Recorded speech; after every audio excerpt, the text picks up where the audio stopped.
Hello every one, Kaithiri smart എജുടെക്കിൻ്റെ പുതിയൊരു വീഡിയോയിലേക്ക് എല്ലാവർക്കും സ്വാഗതം. നിങ്ങൾ ആദ്യമായിട്ടാണ് എൻ്റെ ചാനൽ കാണുന്നതെങ്കിൽ ഒന്ന് സബ്സ്ക്രൈബ് ചെയ്തേക്കണേ.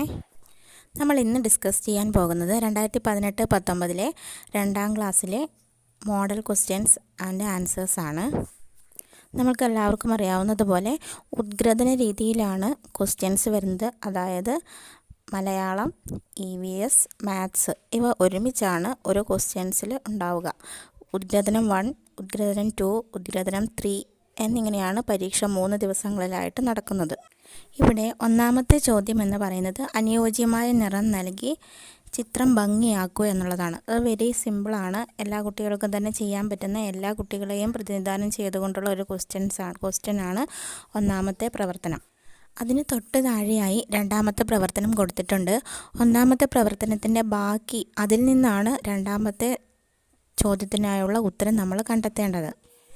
സ്കൂൾ പ്രവേശനോത്സവത്തിൻ്റെ ചിത്രമാണ് തന്നിരിക്കുന്നത്. അതുമായി ബന്ധപ്പെട്ട എങ്കിലും 5 വാക്കുകൾ എഴുതുകയാണെങ്കിൽ കുട്ടിക്ക് ഫുൾ മാർക്ക് കൊടുക്കാവുന്നതാണ്. അതുപോലെ അക്ഷരത്തെറ്റും ഒക്കെ നോക്കിയാണ് മാർക്ക് കൊടുക്കുന്നത്.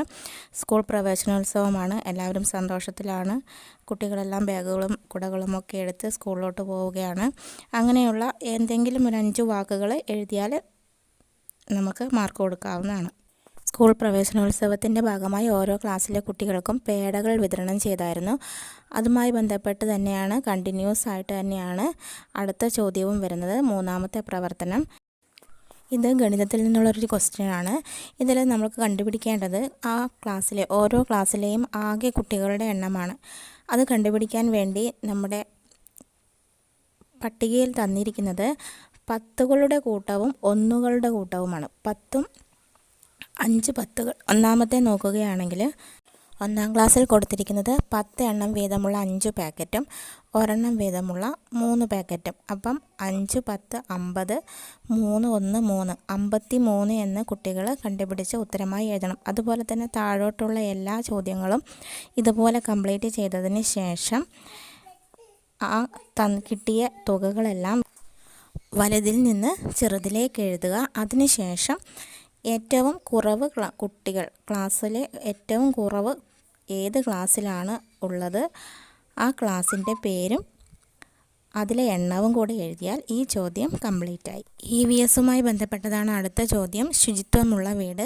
ശുചിത്വശീലങ്ങളെക്കുറിച്ചും വീടിൻ്റെ എങ്ങനെ വൃത്തിയാക്കുന്നു, വീടിൻ്റെ ശുചിത്വം എങ്ങനെയാണെന്നൊക്കെ നമ്മൾ ആ പാഠത്തിൽ എൻ്റെ കുട്ടിപ്പുര എന്ന പാഠത്തെ പഠിക്കുന്നുണ്ട്. അതുമായി ബന്ധപ്പെട്ടാണ് ഈ ക്വസ്റ്റ്യൻ വന്നിരിക്കുന്നത്. ഇതിൽ തന്നിരിക്കുന്ന ചോദ്യങ്ങൾക്ക് ആരോഗ്യകരം, അനാരോഗ്യകരം എന്നിങ്ങനെ 2 സ്മൈലികൾ തന്നിട്ടുണ്ട്. അപ്പോൾ അത് വായിച്ച് നോക്കിയിട്ട് ആരോഗ്യകരമായതിന് നേരെ ആരോഗ്യകരമായ സ്മൈലി വരയ്ക്കുക, മറ്റേത് ആരോഗ്യകരമല്ലാത്ത സ്മൈലികൾ വരയ്ക്കുക.